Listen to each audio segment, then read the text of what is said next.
Hello, Crime Time Podcast. It's Joshua Miles, and welcome to the first ever podcast episode featuring myself, Kirsty Skies. Say hi, Kirsty. Hi.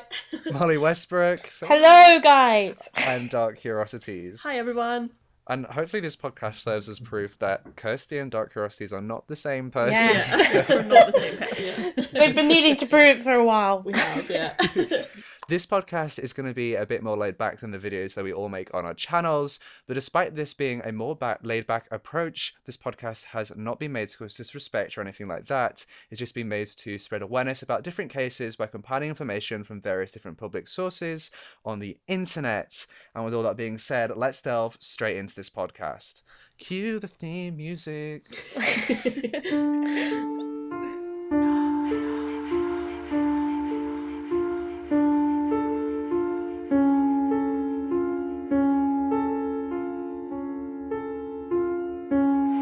We're going to be kicking off this episode by taking a look at an oddity case in the true crime news. And this is the case of Chris Tomason, I believe is pronounced. And this is from an article taken from Newsweek.com. I'm going to read you the headline, guys, because honestly, this makes me laugh so much. Okay, so it's suspected thief caught after using stolen credit card while wearing name tag with his real name on it. Oh my god. So this guy, Oh my god. he went into corner shops using stolen credit cards and was buying stuff, but he went in wearing his work uniform that had his ID tag on it. God. So in the CCTV, they could see Oh my they god. could see who was doing it. Okay, let me read through the article a bit. So, he was arrested on July 8th of, I think, 2019, this year, in California after surveillance footage showed him in a mechanic's uniform complete with ID tag. They'd been looking for this guy since March, and he had allegedly stolen the credit cards from an elderly person, which was about 30 miles away from the place he was arrested in Sacramento. In a Facebook post, the sheriff's office were able to identify him within 20 minutes with the help of social media. He is currently facing felony charges of theft, which is punishable by the state of California with up to 3 years in jail and a $10,000 fine. That is What funny. an It's idiot. funny because it's such a serious subject, but it's just like... And he's such I an know. idiot. God, you'd think He went through all... you would think that he would have been a bit more careful, but If you went through all the effort to steal credit cards from an elderly person I from know. 30 miles and drive 30 miles away Oh. to then use the credit cards, but have your name tag on. Do you think he just didn't realise? he must have not realised, surely, like, because that's such a rookie mistake. It is. It says that his defense in court was that he had asked for the money from the That was his elderly woman, defense. which is... He said, "I didn't consider it robbery. The way I see it, by the law, I might be guilty, but by my logic, I'm not. I feel I'm innocent by logic." That's what every criminal would say. That they could be like, Considering oh, he used a you name know, tag, I I'm wouldn't I'm trust fairly his sure logic. Ted Bundy thought that what he was doing was right. Yeah. Wait, so did he know these elderly people then? Or do we not know that? It's unknown. Oh, right. Whether he knew the elderly person or not that he stole. That makes me feel so sad for them if he did know them. That is the oddity in the news today, guys. I hope that Interesting. started off the podcast more lighthearted. Yeah. With that case is just stupid. Yeah. I'll be honest. There are some people in this world that are very, very stupid, and that he is one of them. Yeah.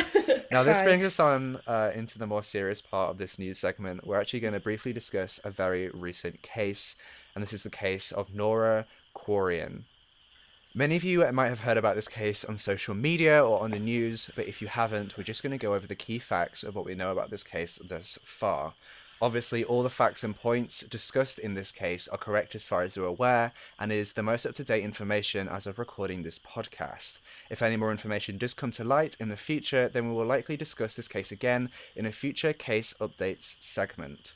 You can find sources for everything we discuss in this episode in the podcast episode notes.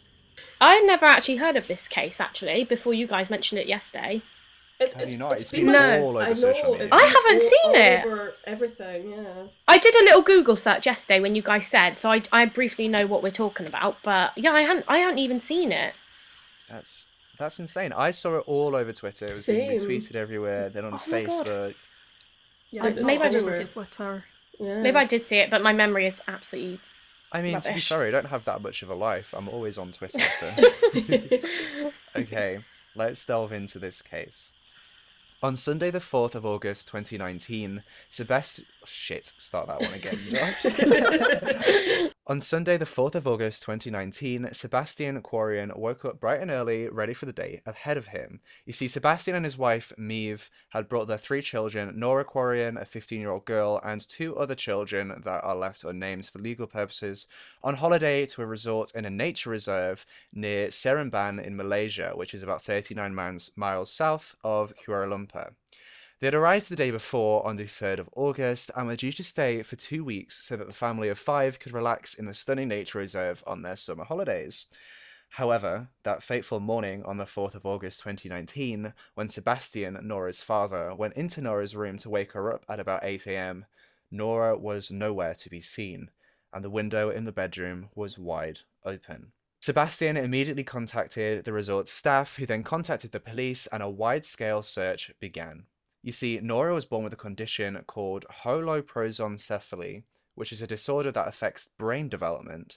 It severely limited her speech and coordination, and she's described by her family as highly vulnerable due to this condition, and this meant that the 15-year-old girl wasn't independent and didn't go anywhere alone. This was further cause for concern for the authorities, and their search efforts consequently intensified. Nora was born to an Irish-French couple and had lived in London for the entirety of her life. And the press in England were very quick to pick up this story and run with it. It spread like wildfire across social media, like we just discussed. Have you seen Nora Quoirin was spread everywhere. The search teams in Seremban were quickly aided by the local Orang Asli people, who had a very deep understanding and knowledge of the jungle terrain that surrounded the Dusun resort that the family was staying at. On the 5th of August 2019, the day after Nora went missing, the Malaysian police announced that they were treating Nora's disappearance as a potential abduction. However, officers deny any foul play is involved, which that is a bit conflicting in my opinion. Yeah, I agree. A potential abduction kind of infers foul play, but Yeah. okay, Malaysian police. The next day, on the 6th of August 2019, Nora's family told the media that they believe that she had been abducted. Sadly, 10 days after Nora disappeared from her bedroom in the resort, her body was found 2 kilometers away from the resort beside a stream in a hilly area of the jungle plantation. She was found naked. A post-mortem examination revealed that Nora had died from internal bleeding, which had likely been caused by hunger and stress. It is believed that she died anywhere between 2 to 4 days before she was found. Malaysian police go on to say that there was no suspicion that Nora was the victim of foul play. This is despite them initially saying that they believe she was abducted. Arrangements are currently underway to bring Nora home so that she can be laid to rest in her homeland.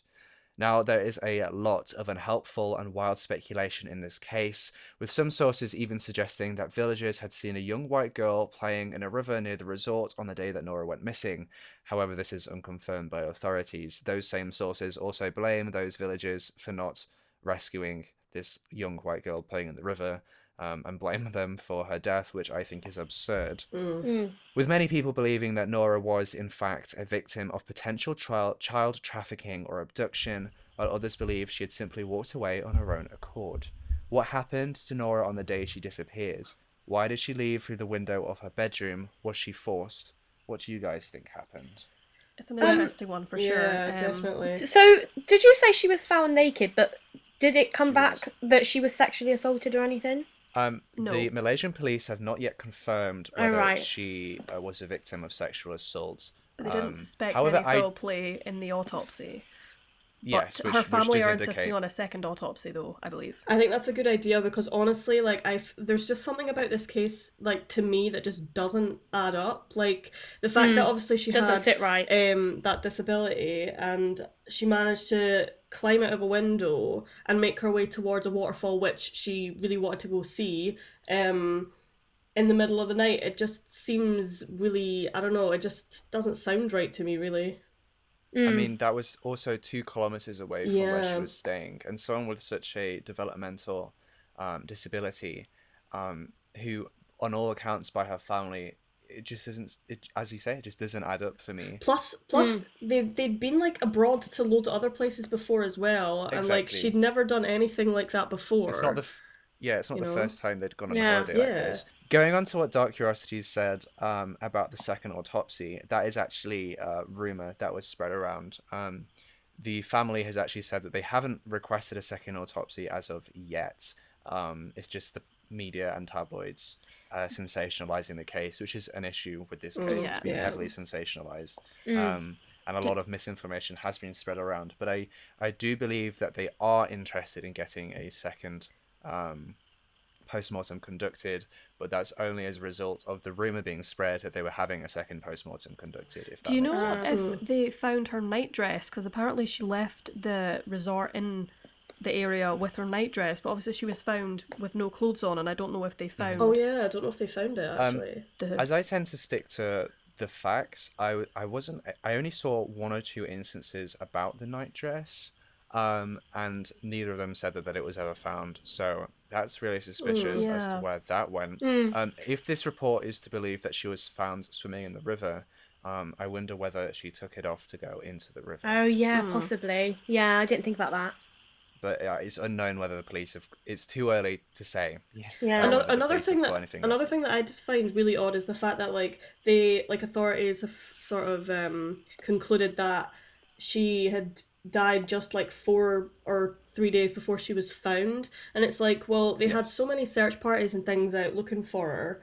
I just find it really strange that no one actually did find her during that time, because Yeah, because it was within a 2-kilometre radius. Yeah, like, exactly. They said they'd already Yeah. checked Yeah. that area. It just, I don't know. It That just is doesn't sound crazy. right, you know. That and the fact that meant that this 15-year-old girl with this developmental disability meant that she had to survive in the Malaysian jungle for 6 days on her own accord. Yeah, That just doesn't add up. I know. Because to what me. did you say her cause of death was? Internal bleeding. Internal Yes. bleeding as a likely result of hunger and stress. Right. I didn't know that hunger could cause internal bleeding. Well, the thing is, right, I thought, well, obviously I don't know what, like, her physical health was like, but I know that obviously humans can survive for quite a bit without food. Yeah. It's water that's more vital if you're lost in the wilderness somewhere. So a lot of people have been speculating about how she was physically beforehand as well, because she only spent a couple of days in, I mean, I know it's humid in Malaysia, but it's just some people think most people can survive a lot longer than that, but obviously every circumstances are different and whatnot. But Yeah, completely agree. It says here, according to scientificamerican.com, that a human can survive 21 days without food, which was made famous by Mahatma Gandhi, who survived 21 days of starvation, only allowing himself small sips of water. Which, I mean, it's not like there wasn't going to be a lot of rainwater about in the Malaysian rainforest. yeah. It just something doesn't add up. Yeah. But No, I don't like I to dwell agree. that much No, on totally, speculation. I will be interested in like coming back to this case. Yeah, in the future, definitely. Yeah. so for Definitely. sure. It's hard at the minute because it kind of feels like to me, from what I've heard, that a lot is being held back probably Yeah. Yes. from the public, so we can't really speculate too much on what really happened. Do you know what I mean? Yeah, I completely agree. Mm-hmm. And also, if no foul play was involved, then why are they holding back so much information? Exactly. Yeah. Yeah, They yeah, usually withheld information if they suspect foul play, so that they can they yeah. have more of a chance of finding whoever was Yeah. responsible. Yeah. And this kind of reminds me of the Malin McCann case in some Yeah. aspects. Well, I know. I don't know if you guys have ever heard of the Lucy Blackman case, but like, they made like a trust because she went missing in another country, and she was found dead. It's a whole different case, but like, I know they were dealing with Nora's case. Like, they were the Lucy Blackman Trust were like releasing all of They the were. statements and things like that. Yeah. Just to sort of That- take the burden that's off the where family. I've got most of my information. Yeah. I've got most of my information from them because the tabloids have run with rumors and speculation. It's just It's a been a shame bit that insane it's a with shame this that case. they've had to release so many statements just to sort of, I think that goes to show what the state of the media is in Yeah. at the moment. Yeah. The sensationalizing and the glorifying of abductions Yeah. and Yeah. just missing people is it's really sad Yeah. to see. Yeah, It is. my heart goes out to Nora's family at this Yeah. time. Yeah. And that brings us to the end of this segment. We'll be right back in the next segment where we discuss a massive case. Theme music.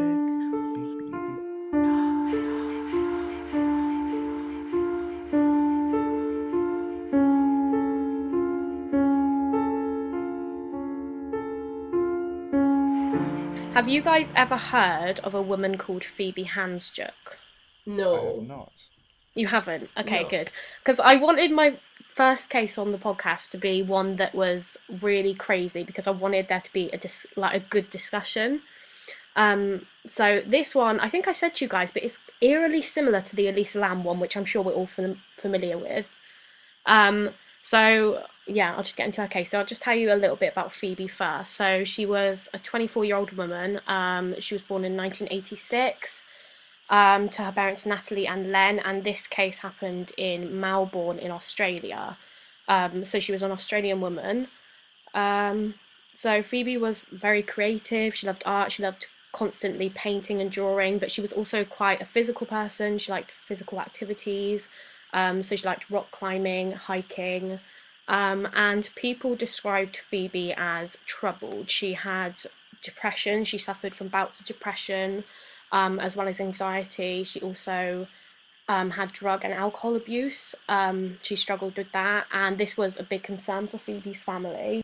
So she started using drugs at quite a young age. She was only 15 years old, and I think she just got in with the wrong crowd, started using drugs, and then she started using alcohol to kind of combat her anxiety. And I believe at the time of her death, she was taking medication to treat both anxiety and depression. And I think she was also seeking counselling, but I don't know if she ever actually went ahead with that. When Phoebe was 23 in 2009, she met a 40-year-old man called Anthony Hampel, and he quickly became her boyfriend. They met at a hair salon that Phoebe was working at, and Ant came in for his regular haircut, and then they met and started dating. And obviously Ant, as you could tell, was 17 years older than Phoebe, so he was quite a bit older. And he was quite successful. He came from quite a successful family. Both his parents worked in law, and Ant pretty much just surrounded himself with successful rich people. And Phoebe did express to her family that she felt like inferior towards to him and his friends. So they lived together in Ant's luxury high-rise apartment building in Melbourne, and their relationship was quite rocky. They didn't always get on. Phoebe's family said that she attempted to leave Ant several times. I think I read on one source that in the 4 weeks before her death, she tried to leave Ant 6 times on 6 occasions, but every single time he would convince her to get back together with him. Apparently he was quite controlling. He was the controlling one in the relationship. So yeah, there's a bit of background about Phoebe and her kind of life around the time of her death. So now I'll actually get into what happened to her. So the day of Phoebe's death was the 2nd of December 2010. That morning, Ant said that Phoebe was in recovery mode because she had spent the previous night drinking heavily. I don't know why, but she did. And so when he left his apartment that morning, she was asleep in bed. I don't know where he went. I think he might have gone to work, but I'm not entirely sure on that. So I don't know where he went. But around midday, a fire alarm actually went off in the apartment complex. And so Phoebe obviously woke up because there was a fire alarm. I think this fire alarm wasn't anything serious. I don't believe there was a fire. I think it was just a routine fire alarm, can't say that word. And so Phoebe's seen on CCTV leaving her apartment. I haven't actually seen the CCTV, but apparently Phoebe kind of stumbles on the tape, which kind of indicates that she was still probably drunk from the previous night, maybe. So that night, Ant and Phoebe had plans to meet up with Phoebe's father, Len, for dinner that evening. And so Ant arrived back at the apartment a little after 6 p.m. However, when he entered the apartment, he noticed that there was broken glass on the floor, and there was also blood on the mouse and keyboard of their computer, and I believe there was also blood on the door handle. On one of their door handles, I don't know which door, but I think there was also blood on the door handle. Ant also noticed that Phoebe's keys, wallet, and purse were on the kitchen counter. However, Phoebe wasn't anywhere in the apartment. And something that's weird about the fact that Phoebe had left her keys in the apartment was that she didn't need her key to leave the building. However, she needed her key to get back in. So the fact that she just left her key in the apartment seems really odd to me, because she would have known that she couldn't have gotten back in. Mm-hmm. So Ant later told the police that this was at the point where he became concerned, because obviously all of Phoebe's belongings pretty much were left in the apartment.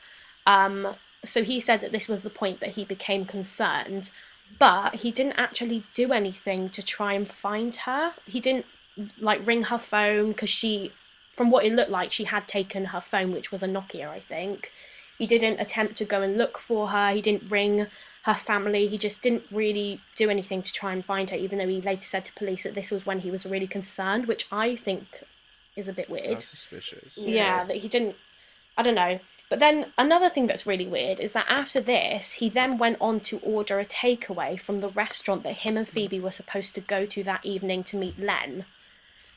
That's weird. Yeah. It is, isn't it? I thought that was really Your weird. girlfriend goes missing, and you order a takeaway. Yeah. Are you And- okay? Yeah. And from the restaurant that they were meant to go to together that evening, I just find is really weird, because how did he know that they weren't still going to go? Do you know what I mean? Yeah. Yeah.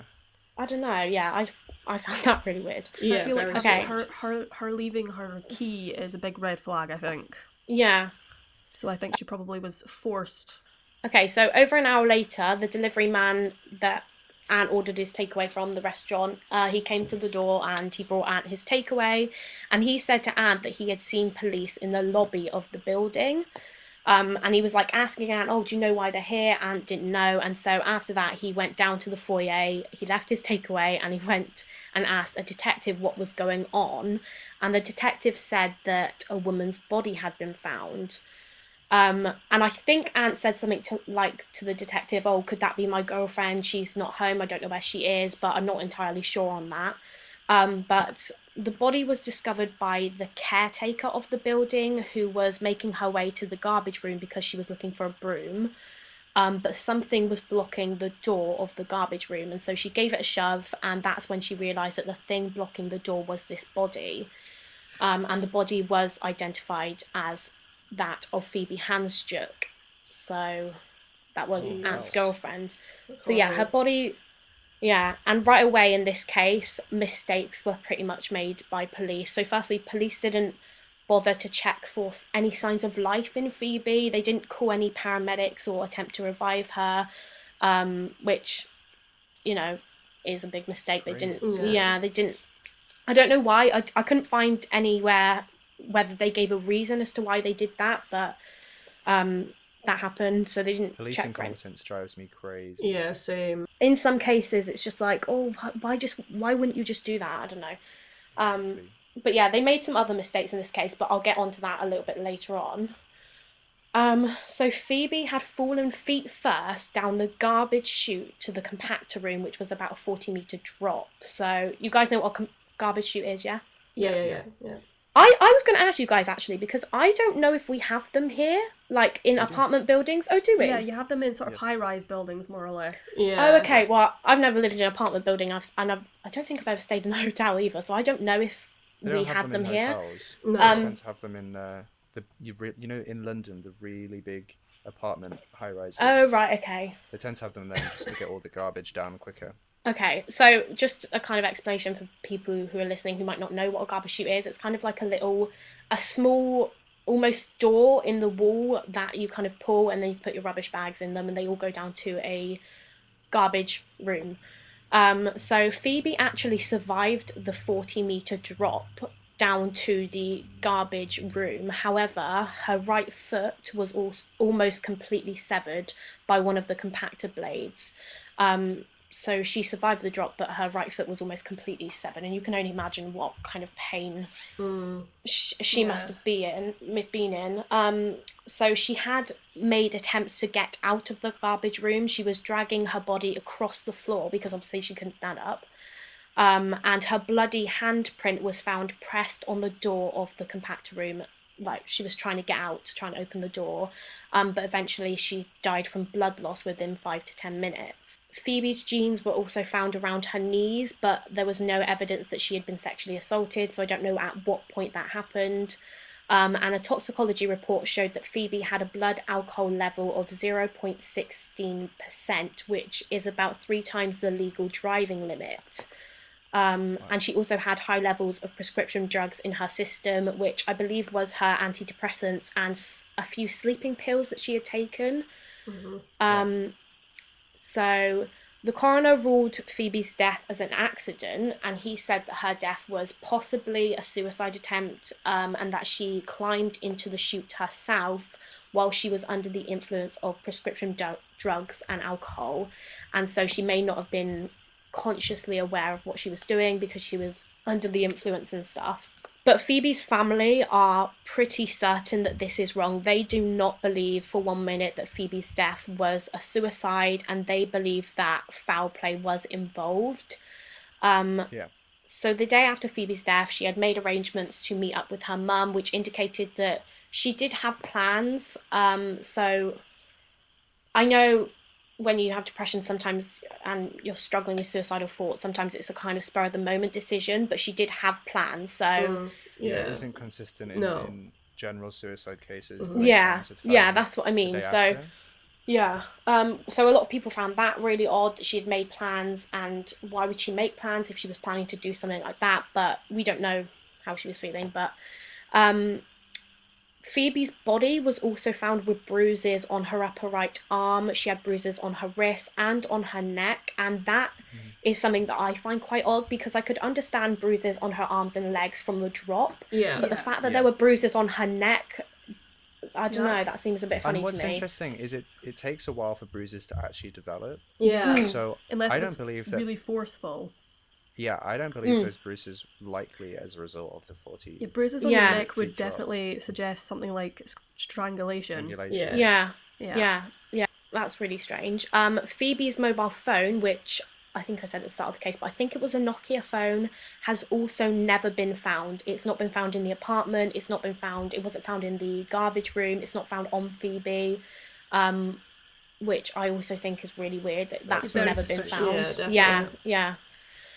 So like I said earlier, Phoebe's family had issues with the way in which police handled this case. They felt as though police made mistakes in this case. And one thing that police didn't do is they didn't bother to look into the CCTV of the building from the day of Phoebe's death. Even though people suspected foul play could have been involved, they didn't bother looking at any CCTV at all. So, I mean, it just screams police negligence. Yeah, 100%. It just Even seems if like it was ruled as suicide, why would you not look at the I know. CCTV? Yeah, exactly. Yeah, I don't really know why they did that, because it just seems if people are suspecting foul play, the CCTV could have been the one thing that could completely clear up this case. Exactly. Yeah. But they didn't bother looking into it. So for people who are not aware, CCTV overwrites itself after usually a 24-hour to 48-hour period. Yeah. I know it's different in every country though, because I can't remember if it's street CCTV is 2 weeks, I think, isn't it? Yeah, It also depends on the CCTV system that they have installed as well. Because the cheaper ones, which is the ones they tend to put in these kind of apartments, they tend to overwrite themselves or are completely non-functional. But we know the CCTV works from what Molly was saying earlier about the CCTV footage of her leaving the apartment. And yet they looked at that CCTV footage, but not the CCTV footage about her going to the trash. That's just, oh my god, that's so stupid. Very strange. Isn't it? Yeah. So what they also didn't do is they didn't do like any forensic sweep of Phoebe and Ant's apartment. Now, if you remember, there was blood found in the apartment and there was a smashed glass. And they didn't bother testing this blood. So they don't know whose it was. They don't know if it was Phoebe's. They don't know if it was someone else's. Do you know if they checked the computer? Because I think you said that there was blood on the keyboard. That was my next point. They also didn't look on the computer. They didn't check that at all, which I mean is stupid, because there could have been like a suicide note maybe on the computer. Search history as well is also a massive help in these kind of things, you know. So they didn't bother checking that either, which It really That's frustrates me. unbelievable. I know, it's crazy. And I cannot So tell you how many times I'm literally like shaking my head through this. Like the amount of I mistakes Yeah. that I police know, made is unreal. I This is know it's getting, I'm getting crazy. very worked up about this. I'm Yeah, Same. getting very angry about honestly, it. me the last few days researching this case, I was just like, really? Because it's just all these simple things that could have literally cleared up this case. Do you know what I mean? Yeah. Yeah. But yeah, so like I said, the coroner ruled Phoebe's death as accidental and possibly a suicide. But after this report was released, a lot of people questioned whether or not it would have actually been physically possible for Phoebe to climb into the chute herself, because it's a tiny garbage chute. Do you know what I mean? Like if you Yeah. look up a Yeah. picture of a garbage chute, it's a small, tiny door. They're So also weighted. They're yeah, weighted so they Yeah. stay shut. and It'd be also very, bear in very mind, difficult. It would be very difficult to get yourself into one without Yeah. any help. Yeah, Yeah, and definitely. also- Sober as well. It'd be difficult to Yeah. do that sober, let alone yeah, that's what I was drunk just going to and say. exactly. She having was pills under the influence that day of drugs and alcohol at the time of her death. So how would she have gotten in there without any assistance? I don't understand that. And also another question is like, did she take the drugs and alcohol like with consent? Like, did she take it Yeah. from somebody, or was she forced to have some? Like, Yeah, just so many Yeah. questions Yeah, about that's this good. one. yeah, Something that's just come to my mind is she went through the garbage chute feet first, right? Yeah. Usually Yes. when someone is drunk and they're climbing into something, they go head Yeah, first. I was just thinking that yeah. as well. But that surely wasn't the case because she landed and severed her right foot. Yeah. The compactor So- blade severed her foot. Yeah. So Phoebe's family decided to start their own investigation because they did not believe at all that she committed suicide. They decided to kind of organise a reconstruction, of two women who were of similar build to Phoebe to enter a replica of the garbage chute. So it was the exact same size garbage chute. It was pretty much the exact same size women as Phoebe, to see if it would actually have been possible. And although it was very, very difficult and it took them a while, they were both eventually able to get into the chute. But these women were sober. Phoebe wasn't. Yeah. So Yeah. yeah, That's very suspicious. Yeah. And Yeah. the fact that her boyfriend saw all this blood yeah. and smashed glass I know, it and did was just nothing. I know, like, it was like he just I'm discarded gonna it. Like, order a takeout. I think maybe he just considered, because I did read a point that the police just thought, or maybe Phoebe smashed the glass and she cut herself and she intended to clean it up, and then she went to commit suicide and just didn't clean it up. Yeah. But the fact that they didn't even test it to see if it was her blood is just That's so ignorant of them. Yeah. yeah. I'm not sure if this part is entirely true because I only read it on a few articles online, so I don't know if this part is actually correct. But apparently, Phoebe's fingerprints were not found on the garbage chute. So if that is true, surely that confirms that she did not get into the chute herself. yeah. Because Yeah. how would she have gotten in then if her unless she was wearing gloves? But then that's But then they would have been found like with her Yeah. body. So 100%. It just So screams foul play to me. yeah. Apparently there were also no other fingerprints found on the chute either, which can indicate that Phoebe was murdered and then the killer probably Wiped wore away gloves and then the put her prints, into the yeah. chute. But I don't know if I believe that part, that there were no fingerprints found on the chute, because this is a public apartment building. Do you know what I mean? Yeah, there would be Yeah. fingerprints So- everywhere. there would. Yeah, there'd that's- I and don't they would know if I believe like, that. You would think that, considering this case was in what 2010, you said. Yeah, 2010. You Yeah. would think that like as a means to rule out everyone else in the apartment building, they would have taken fingerprints because there would have been a lot of them on the chute. So you would think, Yeah. just as a general rule, like, you know, they would take fingerprints off it and check out all of the alibis of these individuals just so they could rule them out as being involved, Yeah. you know?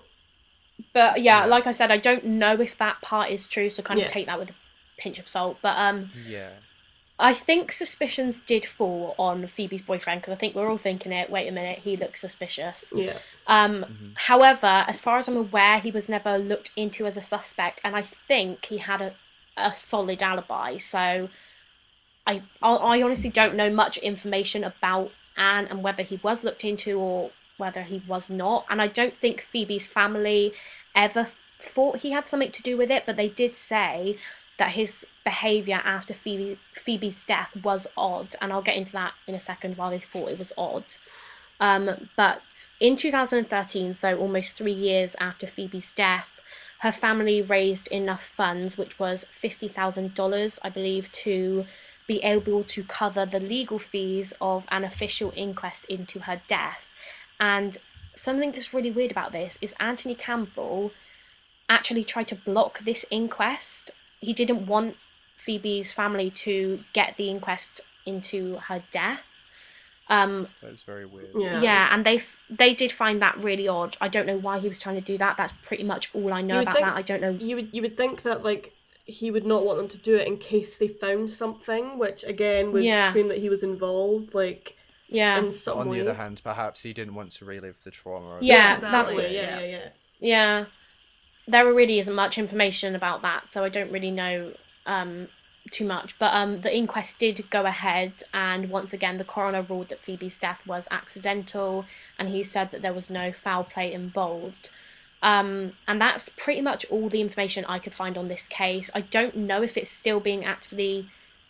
I mean, it's probably not being looked into to this day. I don't know if Phoebe's family are trying to get another inquest into her death. I don't know if you can do that. But...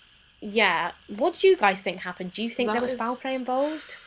I think there was definitely somebody else involved, like whether or not obviously it was the boyfriend, it could have been somebody else that maybe she was, I don't know, friendly with, but nobody else maybe knew about it. Maybe it was someone from the apartment complex, like a neighbour or someone she knew. Or an employee fire or alarm something. had gone off and they'd all left again. Maybe she bumped into someone she knew and then they came back and then, what if there's a third party here that we're unaware of? Yeah, exactly. Also, going to you saying that she had sleeping drugs in her system, I know for a fact quite a lot of sleeping pills, including a particular brand name called Ambien, when taken, if you're woken up or you stay awake, your brain won't record your memories, so it's like when you black out drunk, and you can also hallucinate and become delusional, because what's happening is you're dreaming whilst you're awake, if that makes sense. Yeah. So, and Ambien is a very, very commonly prescribed sleeping pill. So I wonder whether that in itself had any effect on her behaviour that day. Yeah. Especially if it's mixed with alcohol as well. And then her antidepressants, which on their own can have their own side effects. Yeah. It's just not the best combination. No, I mean, all substances. of them mixed together are just it's not going to go well. No. Yeah. But yeah, I'm hazardous to believe that there is a third party involved in this. Yeah. Outside of her boyfriend, which he is very suspicious, but at the same time, there's nothing to confirm that he was even involved. Yeah. He didn't act morally right, but he didn't do anything illegal. To be fair though, he when I was doing this case, I was thinking, to be fair to him, he did know that Phoebe struggled with alcohol. Maybe he just thought she'd gone out on another binge. Maybe he was used to it. Yeah, that's a good point actually. Yeah, maybe they had an argument, came to blows. Yeah. Do we know if he texted her or anything? I don't believe he did, no. I don't think he did anything to actively look for her. So they didn't take his phone for any evidence? No, they didn't take his phone, no. What if she had told him that she had plans that day? There's true, so many different reasons as to why he may not have contacted her. Well, because they were meant to go to the restaurant together, weren't they, that evening? That evening, yeah. Yeah, that evening, so... And then the fact that he just ordered takeaway, I found that really odd, but... That's bizarre. Yeah. You would think if your girlfriend was missing, you'd be, you wouldn't be sitting eating a takeaway, you'd be out looking for her or trying to contact her or something. Yeah. You wouldn't just be casually eating, And the missing phone as well. Phoebe text him that day. That's something that would be unknown to the general public. Because you never know, like, if there was texts between the two of them, like Dark Curiosity said, like, they might have had a falling out that we don't necessarily know about, or maybe there's something else to it, Yeah, and he wouldn't be inclined to tell people that they had a falling out, because that would make him even more suspicious. Yeah, exactly. But then also, if you know you aren't guilty, why wouldn't you just tell police anyway? I know. Do you know what I mean? Yeah. Let them What? search you because you've got nothing to hide. Yeah. Well, you're saying that they had a history of those substance abuse, right? Yeah, Phoebe had a Or history of Phoebe alcohol and did. drug abuse. Yeah, I don't believe he did. Okay. And you said Um, that he's wealthy from a good standing family. he was, Perhaps yeah. reputation was a part in why he didn't. Oh yeah, Um, possibly. Yeah, I didn't think Oh about yeah, that. maybe. Do you guys think it's quite similar to the Elisa Lam one? it is very Yes. similar Yeah. because in the Elisa Yeah. Lam case, for those of you who are not aware, she was found in a water tank on the roof of the Cecil Hotel, and this water tank, it's conflicting from conflicting sources, but on this water tank, there's this heavy door that you have to open and then get through a hole in the top of the water tank and then get into the water tank, which Elisa Lam was a small woman, Yep. and many people believe that she would have been unable to Yeah. open the door and get in. Yeah, It was only- especially unaided, you know. Yeah. Yeah. And wasn't she also under the influence of? Didn't she also take prescription medication? Yeah, 'cause she was I believe she suffered from bipolar disorder. Yeah. yes. Yeah. Yeah. And It's like and did take the prescription the medication famous for- lift footage. I think that's probably down to her bipolar medication. But obviously, Yeah. what happened after that is a complete mystery. We don't know what happened after that. Yeah. But how Which she is managed that- to get through like two locked doors that were only accessible to Alarms. staff. Yeah. And they That were is alarms and in itself everything. is just very bizarre. I find this case bizarre as well because the fact that if, let's say, Phoebe did get into the shoot herself, she was drunk, she was under the influence, it would have taken her a while to get into that shoot. So the fact that no one was Even passing, heard or noticed, yeah. Yeah. Yeah, and she would have been that's- very loud about it because they're made of metal. Yeah. Yeah. Yeah, exactly. Someone Exactly. would have definitely heard her. Yeah. You would I think, don't know. anyway. And then also when she severed her foot, she would have been Screaming. Yeah. Yeah. I imagine, because that would be very, very painful. Yeah, because she died within, they believe, 5 to 10 minutes of her falling to the floor. So for that 10 minutes, she would have been absolutely screaming in agony. Yeah. So like you said, the fact that no one heard her. But And if it she would, had the sound would have gone up the chutes. But with that being said, right, maybe the bruises around her neck, which if they were caused by a third party, for example, maybe that if she was, strangled in a way or whatever, maybe she couldn't scream because like Oh, the person perhaps. had like, Oh, yeah. pressed down on done her vocal further cords and damage, stuff yeah. too much that she couldn't Maybe, Yeah. make any noise. and also adrenaline is an amazing pain relief. Oh yeah. Perhaps the yeah. adrenaline made her not feel pain. There are many people that have lost limbs suddenly and not felt it Yeah. straight away. So Molly, perhaps do you know if police spoke to any of the neighbours or anything, like people on the same... that's what I was going to ask. Yeah. I Because- actually don't know that. I don't you know think if because they would have I heard think it something, surely? seems as though to me it was ruled pretty much within a few days that her death was accidental, and so it seems like to me police didn't bother to do any of that. It seems as if from the offset, from the discovery of the body, the police believed that it was suicidal and Yeah. didn't want to do the groundwork to investigate any further than that, which Yeah. to me is despicable. It is. Yeah. I'd be very interested to know what our listeners think about that. Let Yeah. us know on social Same. media. I'd never heard of So that te- case before. Yeah. So technically, in the eyes of the law, this case is solved. But do you guys think it's solved? Do you think it's unsolved? Do you think someone else was Unresolved, involved? I would say, for sure. Yeah. I believe that it's not solved. I don't think the case wasn't investigated properly, so how can you say it's solved? Exactly. Yeah. Yeah. Yeah. Totally agree. And that, I believe, if that's everything everyone has to say on that one, concludes the main segment of this episode. I'll be right back in a moment for our final segment. Theme music.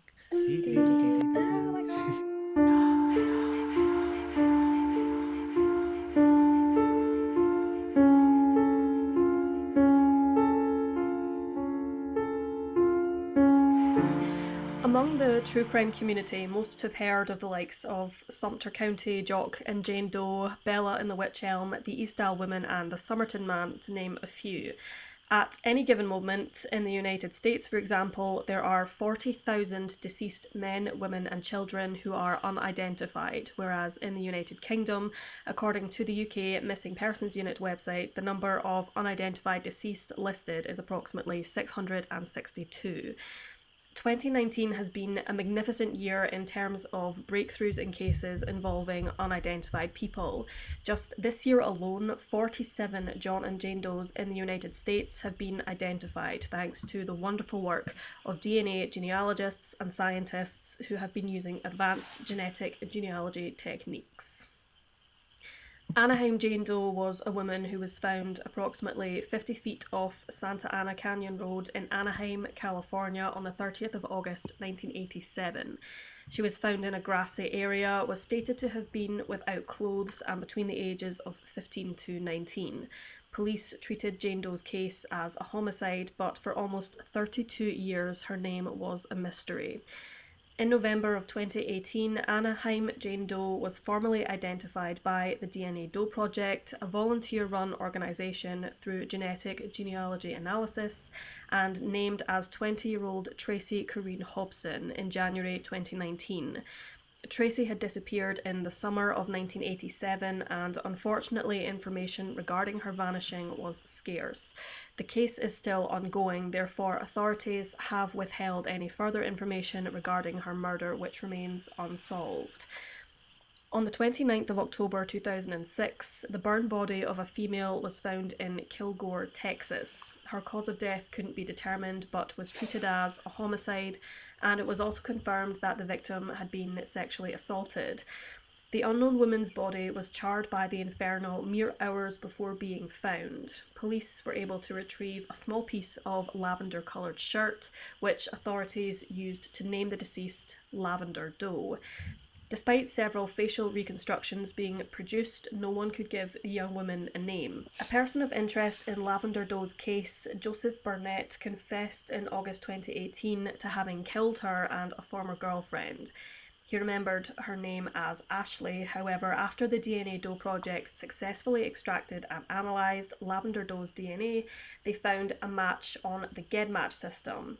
On the 11th of February 2019, Lavender Doe was identified as 21-year-old Dana Lynn Dodd.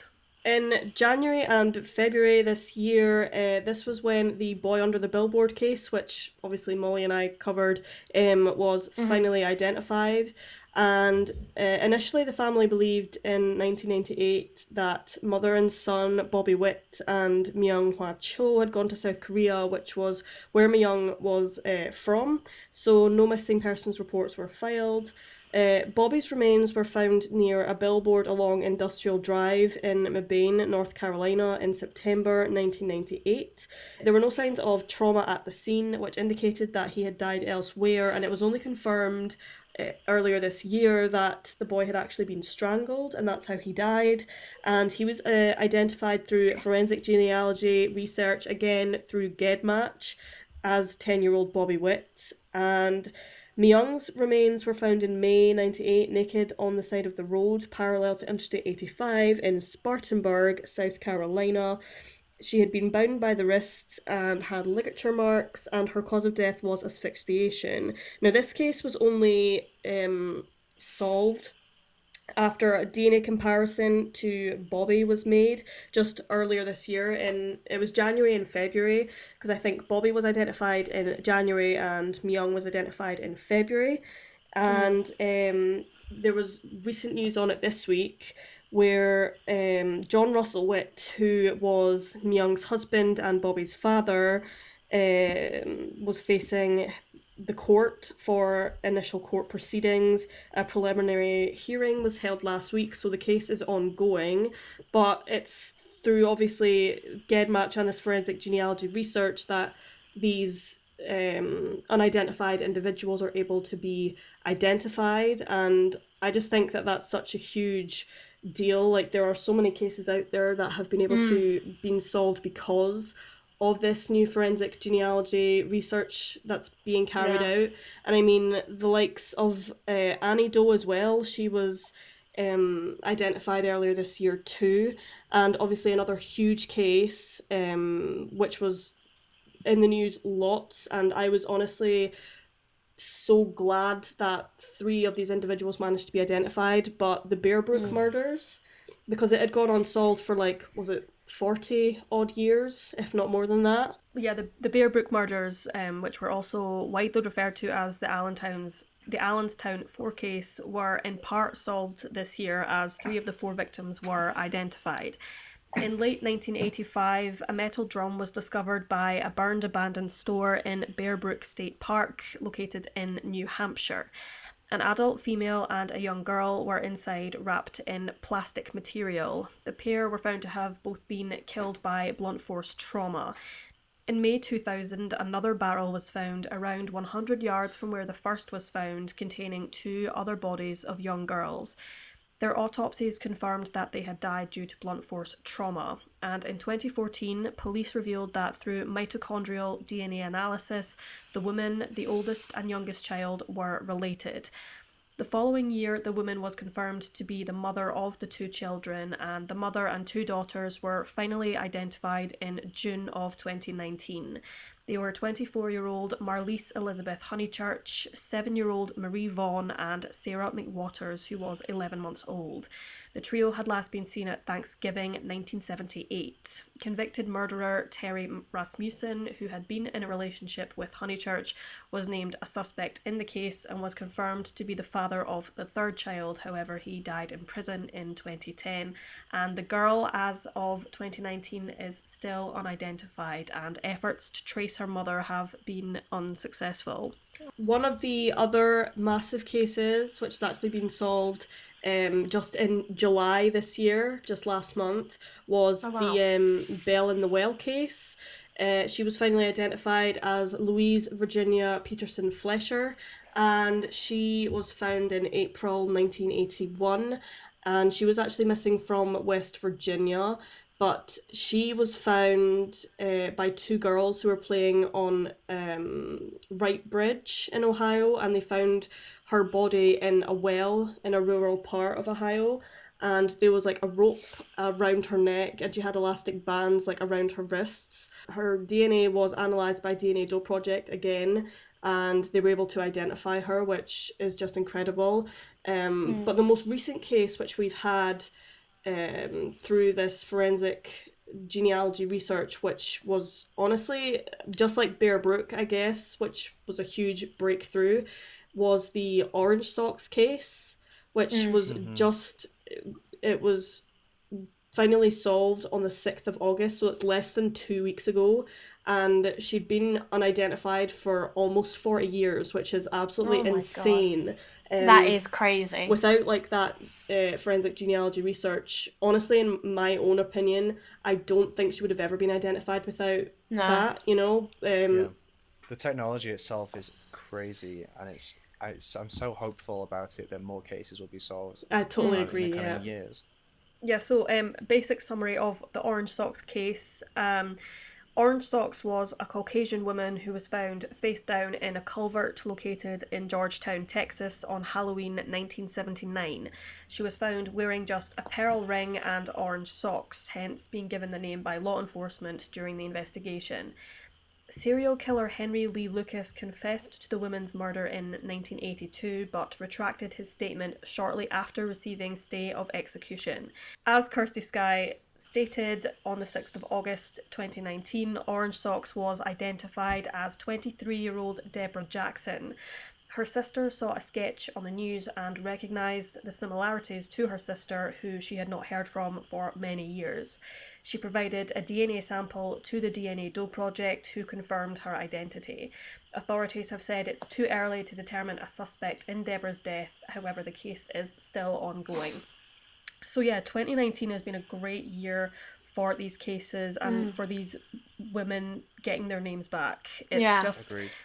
It all started off kind of last year with the identification of Buckskin Girl, which made headlines, as well as Joseph Newton Chandler III, Sheep Flats Jane Doe. The DNA Doe Project have done a really fantastic job this past year and a half.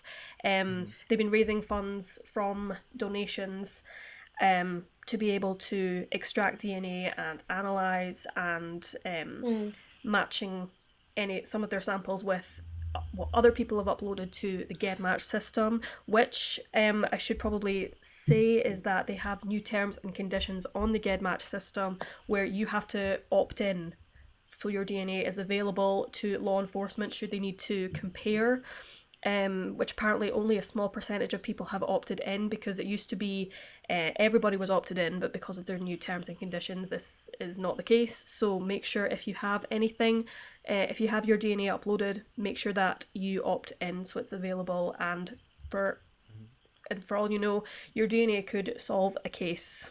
Think how many cases could be solved. I know. What I find crazy is crazy. the fact that, like, it's just these forensic, these reconstructions of these individuals. Like, for the Orange Socks case, for example, it just takes that one person to see it for the case to be solved. 100%.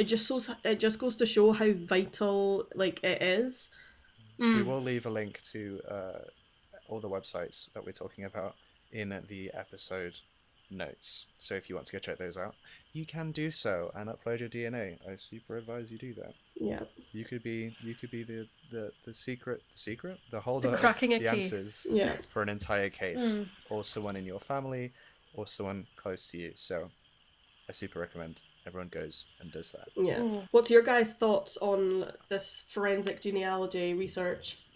I think it's insane how I think far it's technology incredible. has come, and it's so heartwarming to see the DNA Dope project doing this. Yeah, reuniting all these people. I think it's amazing, because I always get so sad by Jane and John Doe cases, because the fact that someone's died in that kind of way and no one knows who they are, it always upsets me so much. So the fact that we are getting closer to being able to solve a lot more of these cases is amazing. Yeah. Yes, and I imagine it's going to become easier to be able to identify Jane and John Doe cases in the future. Yeah. So when unfortunately bodies are found that are unidentified, it will be quicker to identify and bring justice and closure to their families. Yeah, definitely.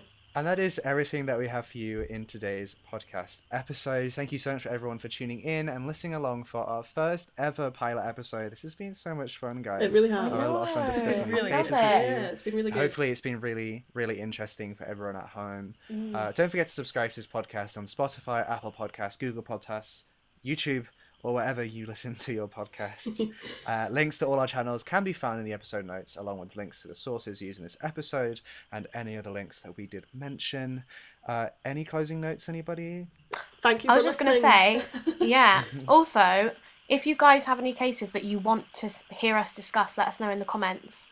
Yes. or Because it'd be tweet it really to us. interesting. Yes. Yeah. Or I might set up a requestacase.com just for this Oh, podcast. yeah. That's a good That would be idea. good. Yeah. Yeah. Just so that people can send requests. That will be coming probably soon, guys. And with all that being said, we'll see you in the next episode. Bye. Bye, guys. Bye, everyone.